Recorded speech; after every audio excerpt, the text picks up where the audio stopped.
একদল মানুষ এমন একটি নতুন প্ল্যানেটে আটকে পড়ে যেখানে বসবাসকারী মানুষগুলো সম্পূর্ণ ভিন্ন প্রকৃতির। এমনকি তাদের ভাষা, আচার আচরণ সবকিছুই আলাদা। একইভাবে সেখানে বসবাসকারী জীবজন্তু স্বাভাবিকের চাইতে অনেকটাই বড়। এখন সমস্যা হলো সেই মানুষগুলোকে পুনরায় পৃথিবীতে ফিরে আসতে হবে, কিন্তু তারা তাদের ভাষা জানে না এবং তাদের সাথে কথা বলতে পারে না। তাহলে তারা কিভাবে পৃথিবীতে ফিরে আসবে? আর এমনই একটি রোমাঞ্চকর অ্যাডভেঞ্চার মুভি দেখবেন আজকের এই ভিডিওতে। হাই, দিস ইজ নবীন and you are watching best of Hollywood. আর আজকের মুভি স্টারগেট। সময়টা হলো 8000 বিফোর খ্রিস্ট, অর্থাৎ আজ থেকে প্রায় 10,000 বছর আগে। আর এটা এমন একটা সময় যখন মানুষ মোটেও আধুনিক হতে পারেনি এবং তারা বন জঙ্গলে কোনো রকমে থাকার জায়গা তৈরি করে আশ্রয় নিতে শিখেছে এবং একইভাবে তারা আদিবাসীর মতো বসবাস করছে। আর এমনই নর্থ আফ্রিকার একটি নির্জন মরুভূমি দেখানো হয় যেখানে মানুষগুলো জঙ্গলে থাকা আদিবাসীদের মতো জীবন কাটাচ্ছে। এখন রাত হলে এরা যখন বাসায় ঘুমিয়ে থাকে ঠিক তখনই আকাশ থেকে এক বিশাল আলো নিচে নেমে আসে। এখন এই মরুভূমিতে বসবাসকারী মানুষগুলো খুব ভয় পেয়ে যায়, কিন্তু একটি ছেলে এমন থাকে যে ভয় পায় না, বরং তার মনে অনেক রকম রহস্য উৎপন্ন হয়। তাই সে আস্তে আস্তে আলোর দিকে এগিয়ে যায় এবং একটা সময় এই আলোর মধ্যে সে ভ্যানিশ হয়ে যায়। এরপর বেশ কয়েক হাজার বছর কেটে যায় এবং ঠিক 9928 বছর পর, অর্থাৎ সাল 1928-এ এই একই মরুভূমির দৃশ্য আমাদেরকে দেখানো হয় এবং এখন মানুষগুলো আদিবাসীদের মতো বসবাস করে না, বরং তারা এখন অনেক আধুনিক হয়ে গেছে এবং এই মরুভূমির মতো জায়গাটাকে তারা একটি নাম দিয়েছে, আর সেটা হলো গিজা, ইজিপ্ট। এখন এই মানুষগুলো তাদের এই জায়গাটা আরো উন্নত করার জন্য চারপাশে খনন কাজ শুরু করে দেয়। আর এই খনন করতে গিয়ে এই মানুষগুলো কিছু অদ্ভুত জিনিস খুঁজে পায়, যেমন একটি বড় গোলাকার রিংয়ের মতো দেখতে একটি অংশ এবং একইভাবে একটি জীবাশ্ম যেটা দেখতে খুবই ভয়ানক এবং মুখটা অনেকটা পশুর মতো। আর এই ধরনের পশু তারা কখনোই দেখেনি, তাই প্রত্যেকে বেশ অবাক হয়ে যায়। এখন এই মানুষগুলোর মধ্যে একটি বাচ্চা মেয়েও থাকে যার নাম ক্যাথারিন। আর ক্যাথারিনের চোখ চলে যায় একটি ছোট্ট লকেটের দিকে যেটা খুবই চকচক করছে, তাই সে সেটা হাতে তুলে নেয় এবং তার নিজের কাছে রেখে দেয়। আসলে এই মেয়েটি এখানকার খনন কার্যে যে প্রধান তার একমাত্র মেয়ে, তাই সে লকেটটা তার কাছে রেখে দেবার পারমিশন খুব সহজেই পেয়ে যায়। এরপর আরো 66 বছর পার হয়ে যায় এবং সময় চলে আসে 1994। আর এখন সেই বাচ্চা মেয়েটিও, যার নাম ক্যাথারিন, সে অনেক বড় হয়ে গেছে, এমনকি সে প্রায় বুড়ো হয়ে গেছে, কিন্তু সে এখনো তার বাবার প্রজেক্টে কাজ করে চলেছে, কারণ এখনো সেটার সমাধান সম্পূর্ণরূপে হয়নি। তাই সে সবার প্রথমেই একটি ইনস্টিটিউটে আসে যেখানে জ্যাকসন নামের এক ব্যক্তি একাধিক মানুষের সামনে তার বক্তব্য প্রকাশ করে। আসলে জ্যাকসন একজন আর্কিওলজিস্ট এবং একই সাথে সে একজন লিঙ্গুইস্ট। লিঙ্গুইস্ট তাদেরকে বলা হয় যারা একের বেশি ভাষা বুঝতে পারে এবং বলতে পারে, আর জ্যাকসন ঠিক তেমনই। সে একাধিক ভাষা ভালোভাবে বুঝতে পারে এবং সেগুলো পড়তেও পারে। এখন জ্যাকসন এই প্রত্যেকটা মানুষের সামনে তার এতদিনের রিসার্চ করা ইনফরমেশনগুলো বলতে শুরু করে। সে জানায় মিশরের যে পিরামিড রয়েছে সেগুলো মিশরের মানুষ বানায়নি, বরং অন্য কেউ বানিয়েছে, কিন্তু কে বানিয়েছে সেটা সে ভালোভাবে বলতে পারে না। এখন এরকম অর্ধেক ইনফরমেশন পেয়ে সামনে থাকা মানুষগুলো বিরক্ত হয়ে যায় এবং এই মিটিং ছেড়ে এখান থেকে চলে যায়। স্বাভাবিকভাবেই জ্যাকসনের মনটা খারাপ হয়ে যায় এবং সে বাড়ির পথে যাত্রা শুরু করে দেয়। আর ঠিক তখনই ক্যাথারিন নামে সেই মহিলাটি জ্যাকসনের সাথে দেখা করে। আসলে ক্যাথারিন জ্যাকসনের প্রতিটা কথা মন দিয়ে শুনেছে এবং সেও জ্যাকসনের সাথে সহমত, তাই সে তাকে একটি কাজের অফার করে। সে বলে, আমার একটি প্রজেক্ট রয়েছে ঠিক এই মিশরের পিরামিডের সম্বন্ধে, তাই এই প্রজেক্টে আমার এমন একজন মানুষকে দরকার যে কিনা একাধিক ভাষা ভালোভাবে বুঝতে পারে এবং ভালোভাবে পড়তেও পারে। তাই তুমি কি আমার হয়ে কাজ করবে? জ্যাকসন ক্যাথারিনের এই পরামর্শ শুনে সে খুব বেশি খুশি হয়ে যায় এবং এই কাজে সে রাজি হয়ে যায়। পরের দিন জ্যাকসন সকাল সকাল সেই লোকেশনে চলে যায় যেখানে সেই প্রজেক্টটা নিয়ে কাজ হচ্ছে। জ্যাকসন এখানে এসে প্রথমে সেই গোলাকার জিনিসটা দেখতে পায় এবং এটা দেখে সে বেশ অবাক হয়ে যায়, কারণ এমন জিনিস সে কখনোই দেখেনি। এরপর সে লক্ষ্য করে এই গোলাকার জিনিসের চারপাশে একাধিক লেখা রয়েছে, আর এই লেখাগুলো অন্য ভাষায় লেখা রয়েছে। একইভাবে পাশে থাকা একটি বোর্ডে সে লক্ষ্য করে এখানকার এমপ্লয়িরা এই লেখাগুলো ট্রান্সলেট করার চেষ্টা করেছে, কিন্তু তারা ভুল করে ফেলেছে। তাই জ্যাকসন সঙ্গে সঙ্গে সেই ভুলগুলো ঠিক করে দেয় এবং এই লেখাটা সুন্দরভাবে অনুবাদ করে ফেলে এবং সেখানে লেখা থাকে লক্ষ লক্ষ বছর আগে সূর্য দেবতা, যার নাম রা, সে চিরজীবনের জন্য এটা এখানে বসিয়ে রেখে চলে গেছে, যার নাম স্টারগেট। এখন এই কথা শুনে এখানে থাকা একটা মানুষও কিছুই বুঝতে পারে না। আর ঠিক তখনই এখানে একজন কর্নেল চলে আসে, যার নাম অনিল। আসলে অনিলকে সরকার থেকে এই প্রজেক্টের দায়িত্বে নিযুক্ত করা হয়েছে, তাই অনিল তাদেরকে কড়া শব্দে জানিয়ে দেয় এখানে যা যা রিসার্চ করা হবে সবকিছুই তাকে রিপোর্ট করতে হবে, এবং একইভাবে কোনো রকম ইনফরমেশন এখান থেকে যেন লিক না হয়। এখন রাত হয়ে যায় এবং জ্যাকসন বাড়ি যায় না, বরং সে তার রিসার্চ কন্টিনিউ করে যায়। এবং একটা সময় তার চোখ পড়ে তার পাশে থাকা গার্ডের ওপর, যে কিনা একটি নিউজ পেপার মন দিয়ে পড়ছে, এবং সেই নিউজ পেপারের বাইরে একটি নকশার মতো কিছু করা রয়েছে। এবং অবাক করার বিষয়, এই নকশায় সে সেই গোলাকার রিংয়ের চারপাশে দেখেছিল। তাই সে সেই নিউজ পেপারটা ভালোভাবে দেখে এবং সে লক্ষ্য করে ইজিপ্টে খুঁজে পাওয়া সেই গোলাকার রিংয়ের নকশার সাথে এই নকশা একদম মিলে যাচ্ছে। এরপর সে জানতে পারে এই নিউজ পেপারের নকশাটি আসলে ওরাইন বেল্টের নকশা, যেটা কিনা একাধিক নক্ষত্রের সংযোগে তৈরি হয়। এখন এই ইনফরমেশন পেয়ে জ্যাকসন সঙ্গে সঙ্গে অনিল এবং তার সহযোগী অফিসারদের সাথে একটি মিটিং করে এবং এই সব কিছু ভালোভাবে বুঝিয়ে দেয়। সে জানায় এই নকশা আর কিছু নয়, বরং 7টা পয়েন্ট, যার মধ্যে 6টা পয়েন্ট এমনভাবে তৈরি যেটা কোনো লোকেশন বা ম্যাপকে বোঝায়, এবং অন্য পয়েন্টটা হলো আমাদের পৃথিবী বা যেখানে আমরা রয়েছি সেই জায়গা। অর্থাৎ এই নকশার উদ্দেশ্য হলো আমরা পৃথিবী থেকে কোনো একটি জায়গায় খুব সহজেই যেতে পারবো, কিন্তু কিভাবে সেটা আমরা জানি না। এখন এই কথা শুনে একজন অফিসার এর বিরোধ করে। সে বলে আমাদের সেই মেশিনের 7 নম্বর পয়েন্টটা নেই। এখন এই কথা শুনে জ্যাকসন বেশ অবাক হয়ে যায়, কারণ সে জানতো না এদের কাছে একটি মেশিনও রয়েছে। আসলে এরা জ্যাকসনকে সবকিছু ভালোভাবে দেখায়নি, তাই আজ প্রথমবার এই অফিসারগুলো জ্যাকসনকে সেই মেশিনটা দেখায়, যেটা কিনা তারা খুঁজে পেয়েছিল। জ্যাকসন লক্ষ্য করে এটা হলো সেই গোলাকার রিংয়ের মতো দেখতে সেই জিনিসটি, আর এটাই তাদের মেশিন। এখন ক্যাথারিন জ্যাকসনকে জানায় এই জিনিসটার নামই হলো স্টারগেট। জ্যাকসন স্টারগেটটা ভালোভাবে মন দিয়ে দেখতে শুরু করে এবং একটা সময় সে সেই 7 নম্বর পয়েন্টটা খুঁজে পায়, এবং একইভাবে সেই নকশার মতো দেখতে একটি সিম্বল সে খুঁজে পায়। এখন এই অফিসারগুলো বুঝতে পারে জ্যাকসন সত্যি সত্যি তার রিসার্চ ভালোভাবে করছে, তাই তারা জ্যাকসনকে এই পুরো সিস্টেমটাকে কন্ট্রোল করার পারমিশন দিয়ে দেয়। এখন জ্যাকসন তার সেই 7টা পয়েন্টে 7 রকম সিম্বল এই কম্পিউটারে পরপর এন্টার করে, এবং তার বিশ্বাস এটা নিশ্চয়ই কোনো লকের মতো, এবং এন্টার করার পর কিছু একটা হবে, এবং তার ধারণা সঠিক হয়ে যায়। সে যখন 7তম সিম্বলটা এন্টার করে, ঠিক তখনই স্টারগেটের মধ্যে একটি গেটের মতো তৈরি হয়ে যায়, যার মধ্যে দিয়ে কোনো মানুষ বা জীবজন্তু খুব সহজেই চলে যেতে পারবে।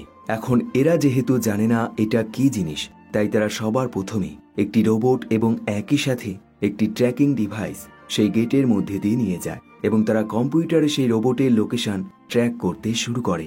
এবং অদ্ভুত ব্যাপার, তারা লক্ষ্য করে তাদের এই রোবট অন্য একটি গ্যালাক্সিতে পৌঁছে গেছে, অর্থাৎ এটা পৃথিবীর মতোই অন্য কোনো গ্রহ। একইভাবে তারা দেখতে পায় সেখানেও ঠিক এমন একটি স্টারগেটের মতো রিং রয়েছে, কিন্তু সমস্যা হলো সেই রিংয়ের নকশাগুলো এবং সিম্বলগুলো এই রিংয়ের নকশার সাথে মিলছে না। জ্যাকসন ভালোভাবে বুঝতে পারে এর অর্থ হলো সেই গ্রহের ভাষা সম্পূর্ণ আলাদা, অর্থাৎ সেখানে বসবাসকারী জীবগুলো অন্য ভাষায় কথা বলে, এবং এই কারণেই এই স্টারগেটের নকশাগুলো ভিন্ন রয়েছে, যার অর্থ হলো তারা যদি একবার এই গেট দিয়ে অন্য গ্রহে চলে যায় তবে তারা আর কখনোই ফিরতে পারবে না, কারণ নকশাগুলো ভিন্ন ভাষায় লেখা রয়েছে এবং তারা সেই সিম্বলগুলো পরপর সাজাতে পারবে না। কিন্তু জ্যাকসন তাদেরকে জানায় হয়তো সে এই নকশা পরপর সাজাতে পারবে, কারণ সে অনেক রকম ভাষা বুঝতে পারে এবং পড়তে পারে। এখন এই কথা শুনে কর্নেল জ্যাকসনকে তাদের টিমে নিয়ে নেয়, এবং একইভাবে ক্যাথারিন বুঝতে পারে সে জ্যাকসনকে এই কাজে নিযুক্ত করে খুবই বুদ্ধিমানের কাজ করেছে। তাই সে তার কাছে থাকা লকেটটা, যেটা সে ছোটবেলায় খনন করার সময় খুঁজে পেয়েছিল, সেটা সে জ্যাকসনের হাতে তুলে দেয় এবং তাকে বলে তুমি এটা নিয়ে এই মিশনে যাবে এবং আমার বিশ্বাস তুমি পুনরায় এই লকেটটা ফিরিয়ে আনবে।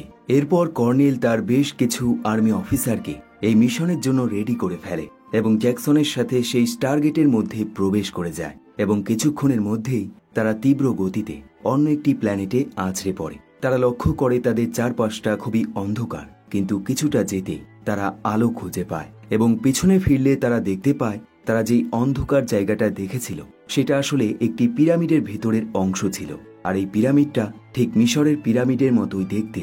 এখন কর্নেল জ্যাকসনকে অর্ডার দেয় তাদের এই মিশন কমপ্লিট হয়ে গেছে, তাই সে যেন এখনই এখান থেকে যাবার জন্য পুনরায় রাস্তা তৈরি করে ফেলে এবং সেই স্টারগেটটা পুনরায় চালু করে ফেলে। কিন্তু জ্যাকসন তাকে বোঝায় এটা এতটাও সহজ নয়, কারণ সে ভাষা বুঝতে পারবে ঠিকই, কিন্তু এই প্রতীকগুলো কি রকম ভাবে সাজাতে হবে সেই লিপিটা তাদের কাছে নেই, যেমনটা পৃথিবীতে তাদের কাছে ছিল।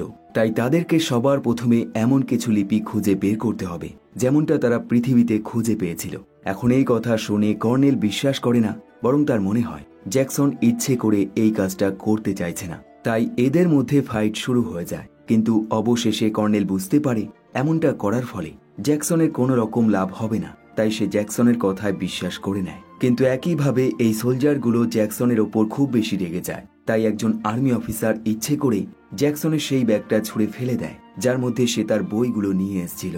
এরপর এরা এই খোলা মরুভূমির মাঝে রোদ থেকে বাঁচার জন্য একটি ক্যাম্পের মতো তৈরি করে এবং সেখানে এরা আশ্রয় নেয়। জ্যাকসনের হঠাৎই মনে হয় তার উচিত এই চারপাশটা একটু ঘুরে দেখা, তাই সে ঘুরতে বেরিয়ে পড়ে এবং একটা সময় সে একটি অদ্ভুত দেখতে জীব দেখতে পায় যার শরীরটা অনেকটাই বড় এবং দেখতে খুবই ভয়ানক। সে আস্তে আস্তে তার কাছে যায় এবং লক্ষ্য করে জীবটিকে দড়ি দিয়ে বেঁধে রাখা হয়েছে।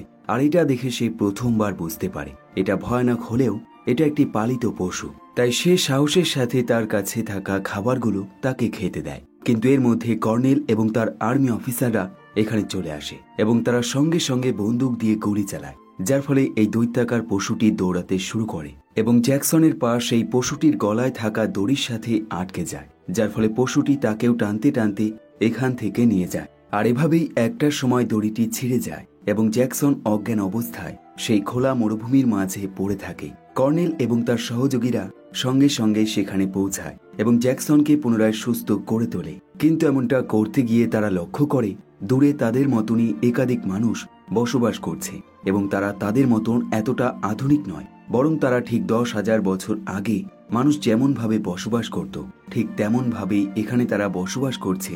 এখন এরা আস্তে আস্তে সেই মানুষগুলোর দিকে এগোতে শুরু করে। কর্নেল জ্যাকসনকে অর্ডার দেয় সে যেন এই মানুষগুলোর সাথে কথা বলে, কারণ সে অনেক রকম ভাষা বলতে পারে। জ্যাকসন কথা মতো এগিয়ে যায়। এখন যেহেতু জ্যাকসন ক্যাথারিনের দেওয়া সেই লকেটটা পড়েছিল, তাই এই মানুষগুলো চোখ সেই লকেটটার দিকে চলে যায় এবং অদ্ভুত ব্যাপার দেখা মাত্রই তারা প্রত্যেকে জ্যাকসনের সামনে মাথা নত করে বসে পড়ে। জ্যাকসন এবং তার পাশে থাকা কর্নেল কিছুই বুঝতে পারে না।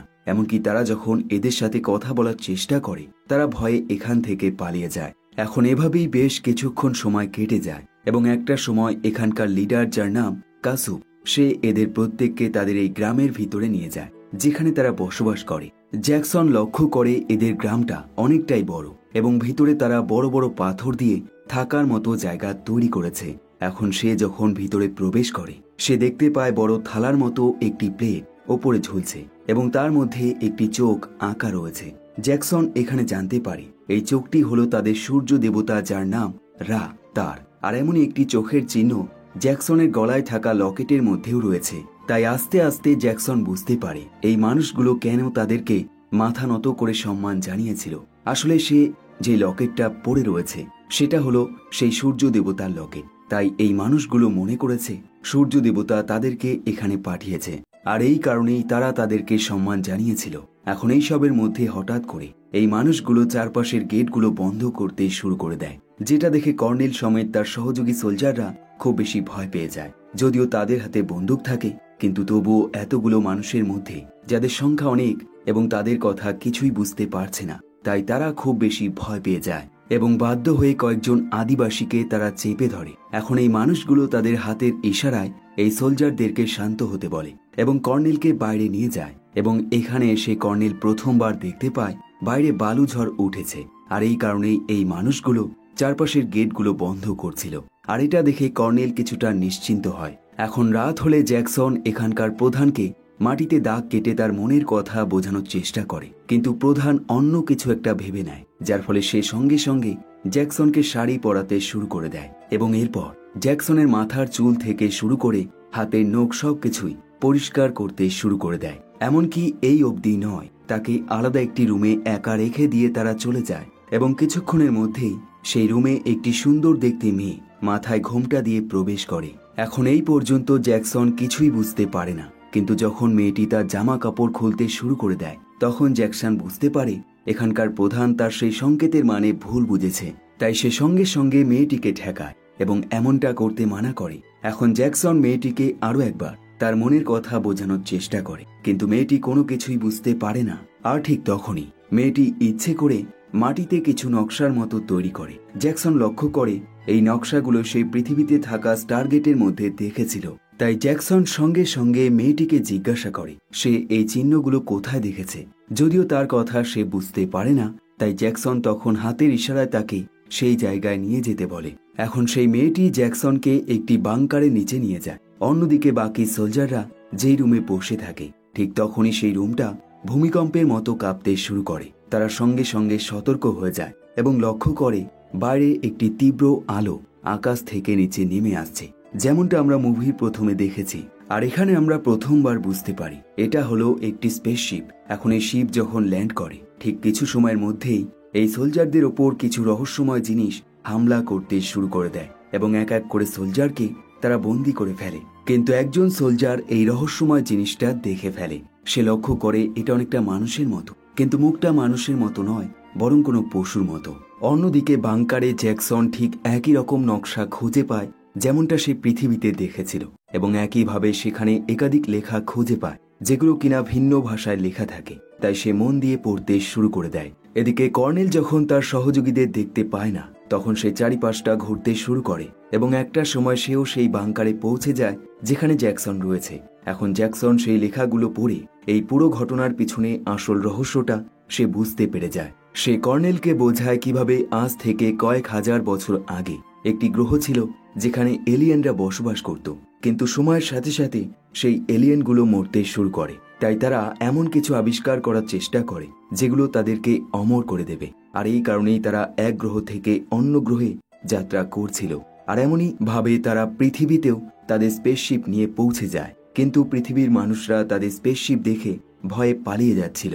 কিন্তু এদের মধ্যে একটি ছেলে ছিল যে কিনা সাহসের সাথে সেই স্পেসশিপের দিকে এগিয়ে আসে এবং সেই এলিয়েনটি সেই ছেলেটিকে বন্দি করে ফেলে এবং সে তার জীবন বাড়ানোর জন্য এই ছেলেটির দেহে আশ্রয় নিয়ে নেয়। এবং তারপর থেকে সেই এলিয়েনটি একটি মানুষরূপী এলিয়েনে পরিণত হয়ে যায়।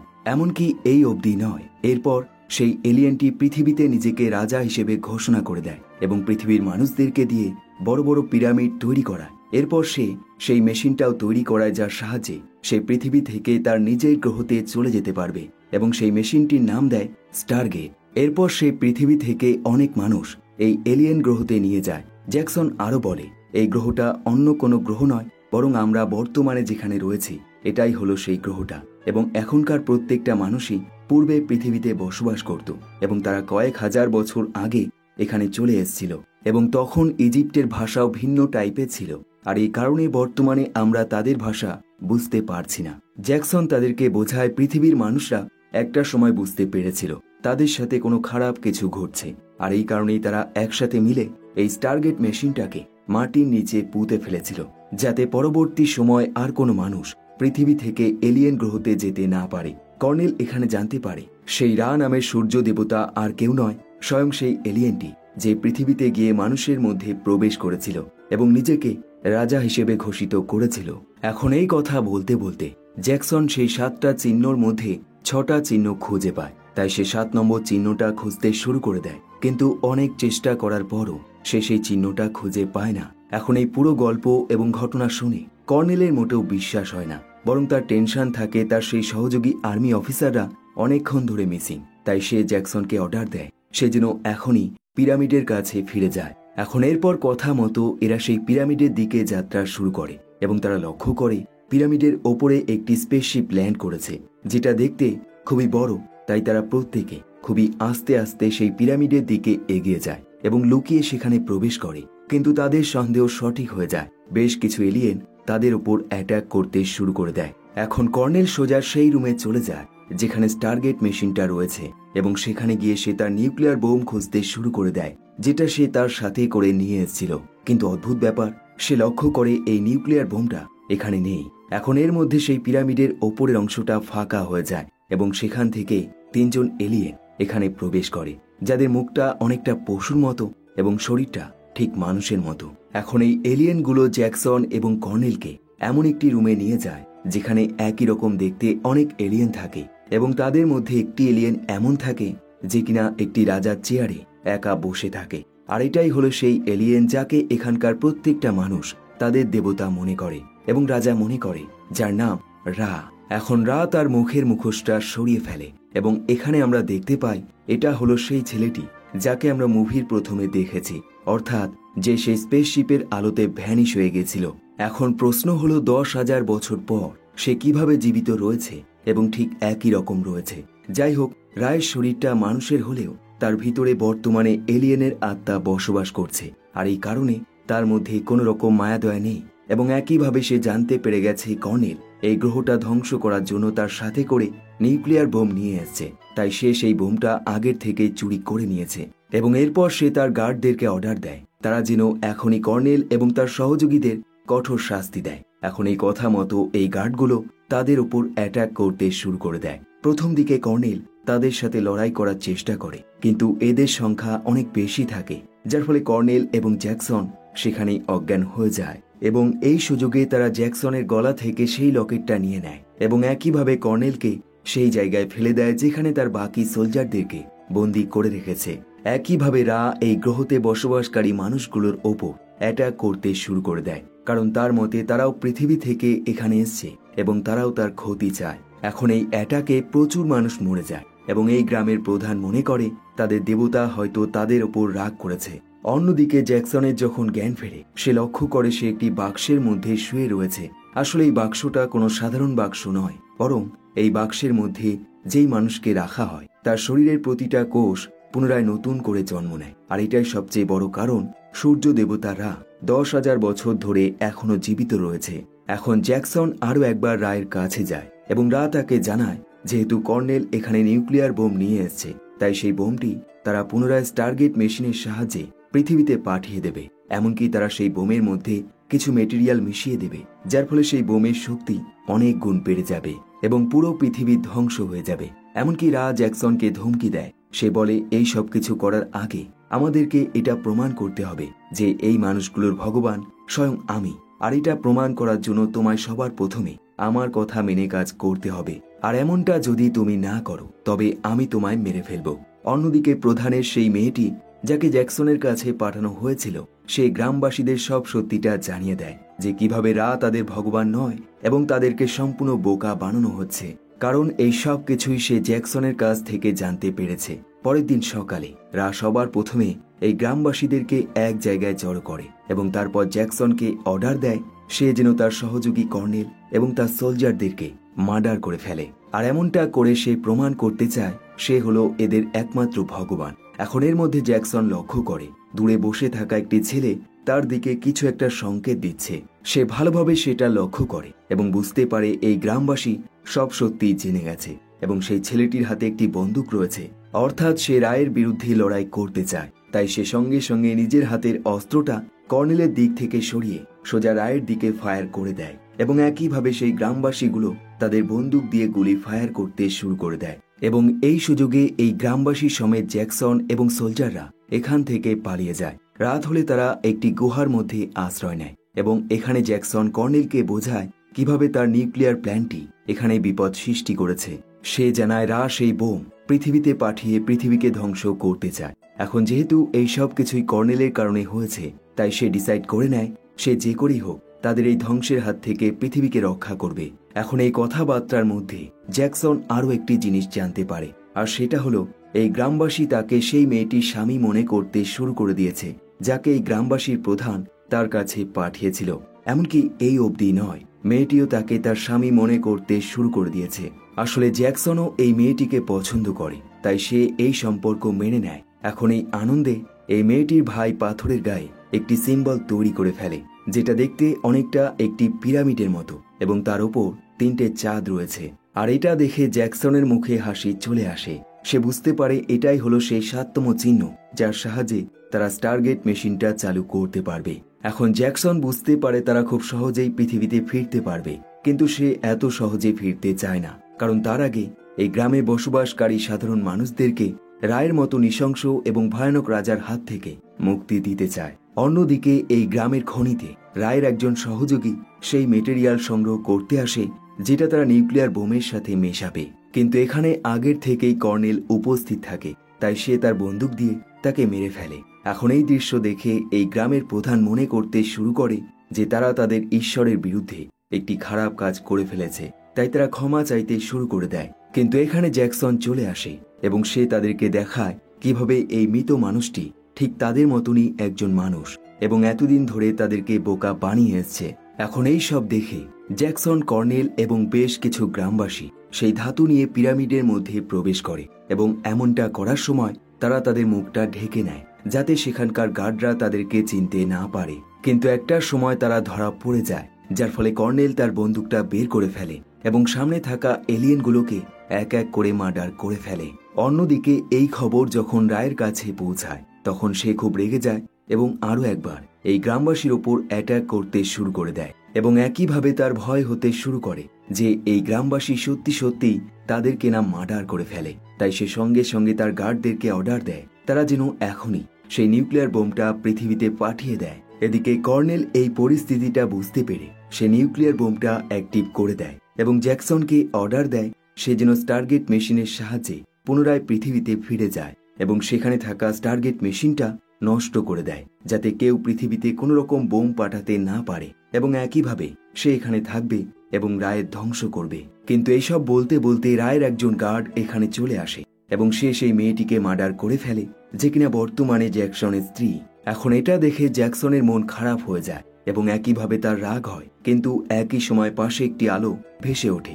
জ্যাকসন বুঝতে পারে এই আলোটা এমন একটি টেকনোলজি যার সাহায্যে রায়ের গার্ডরা এক জায়গা থেকে অন্য জায়গায় যাতায়াত করতে পারে। আর এবার এই আলোর সাহায্যে রায়ের একজন গার্ড এখানকার নিউক্লিয়ার বোম নিতে আসছে, তাই সে সঙ্গে সঙ্গে সেই আলোর নিচে দাঁড়িয়ে পড়ে এবং পরের মুহূর্তেই সে পুনরায় রায়ের সেই হল ঘরের মধ্যে পৌঁছে যায় যেখানে সেই বাক্সটা রয়েছে যার মধ্যে করে যে কোনো মানুষের কোষ পুনরায় নতুন করে জন্ম দেওয়া যায়। জ্যাকসন সবার প্রথমে এই বাক্সের মধ্যে মেয়েটিকে ঢুকিয়ে দেয় এবং তারপর সেটা অন করে দেয়, আর এমনটা করার ফলে মেয়েটি পুনরায় জীবিত হয়ে যায়। এখন জ্যাকসন মেয়েটিকে কোলে নিয়ে পুনরায় ফিরে যাবার চেষ্টা করে, কিন্তু এবার রা তাদেরকে দেখে ফেলে, তাই সে জ্যাকসনের মাথাটা চেপে ধরে আর এমনটা করাতে জ্যাকসনের শরীরে ইলেকট্রিক শক লাগতে শুরু হয়ে যায়। অন্যদিকে কর্নেল সেই গার্ডের সাথে লড়াই করে যায় যে কিনা বোমটা নেবার জন্য এখানে এসছিল এবং একটা সময় সেই গার্ডের কাছে থাকা একটি রিমোটের বোতাম প্রেস করে এবং সেই আলো পুনরায় তৈরি হয়ে যায় যার সাহায্যে এক জায়গায় থেকে অন্য জায়গায় যাওয়া যায় এবং ভাগ্যক্রমে বিপরীত পাশে থাকা জ্যাকসনের কাছেও এই আলো তৈরি হয়ে যায়। জ্যাকসন বুঝতে পারে এর সাহায্যে সে পুনরায় ফিরতে পারবে, তাই সে রায়ের গলায় ঝোলানো সেই লকেটটা যেটা একটা সময় তার কাছে ছিল সেটা সে কেড়ে নেয় এবং পুনরায় সেই রুমে চলে আসে যেখানে বোমটা রয়েছে। কর্নেল লক্ষ্য করে তার সেট করা বোমটা মাত্র 1 মিনিট এবং কয়েক সেকেন্ডের মধ্যেই ব্লাস্ট হয়ে যাবে, কিন্তু তাদেরকে এখনো অনেক কাজ করতে হবে। তাই সে পুনরায় সেটাকে বন্ধ করার চেষ্টা করে, কিন্তু সে ব্যর্থ হয়ে যায় কারণ এই বোম আর বন্ধ হবে না। অন্যদিকে গ্রামের প্রধান প্রত্যেকটা গ্রামবাসীকে নিয়ে এই রায়ের সৈন্যদের বিরুদ্ধে যুদ্ধের ঘোষণা করে দেয় এবং কয়েক হাজার গ্রামবাসী এই সৈন্যদের সাথে ফাইট করতে শুরু করে দেয়। যদিও এতে অনেক গ্রামবাসী মরে যায়, কিন্তু সংখ্যা বেশি হওয়ার কারণে তারা এই গার্ডগুলোকে খুব সহজেই মেরে ফেলে। অন্যদিকে রা বুঝতে পারে এবার তাকে কিছু করতেই হবে, তাই সে তার স্পেসশিপ নিয়ে সেই বোমটাকে নেবার জন্য পিরামিডের কাছে চলে যায়। কিন্তু সে এটা জানে না সেই বোমটা ব্লাস্ট হতে মাত্র কয়েক সেকেন্ড বাকি রয়েছে, তাই সে যখন বোমটা তার সেই টেকনোলজি ব্যবহার করে তার কাছে নিয়ে নেয় ঠিক তখনই সেটা ব্লাস্ট হয়ে যায় এবং রা যে কিনা এতদিন ধরে এই মানুষগুলোর ওপর তার অত্যাচার চালিয়েছে সে এক মুহূর্তের মধ্যেই মরে যায়। আর এই সব কিছু দেখে এই গ্রামবাসী খুশিতে লাফিয়ে ওঠে, কারণ এত বছর পর তারা আজ স্বাধীন হতে পেরেছে। তাই এই খুশিতে তারা আরো একবার জ্যাকসন এবং কর্নেলকে সম্মান জানায়। এরপর এরা সেই 7টা সিম্বল ব্যবহার করে পুনরায় স্টারগেট অন করে ফেলে এবং পৃথিবীতে চলে যায়। আর এই মুভিটা এবং এই গল্পটা এখানেই শেষ হয়ে যায়। কমেন্ট করে জানাতে পারেন এই মুভিটি আপনার কেমন লাগলো। সবশেষে ধন্যবাদ আপনাকে ভিডিওটি শেষ পর্যন্ত দেখার জন্য। আবার দেখা হবে নতুন ভিডিওর সাথে, নতুন গল্পের সাথে। দেখতে থাকুন বেস্ট অফ হলিউড।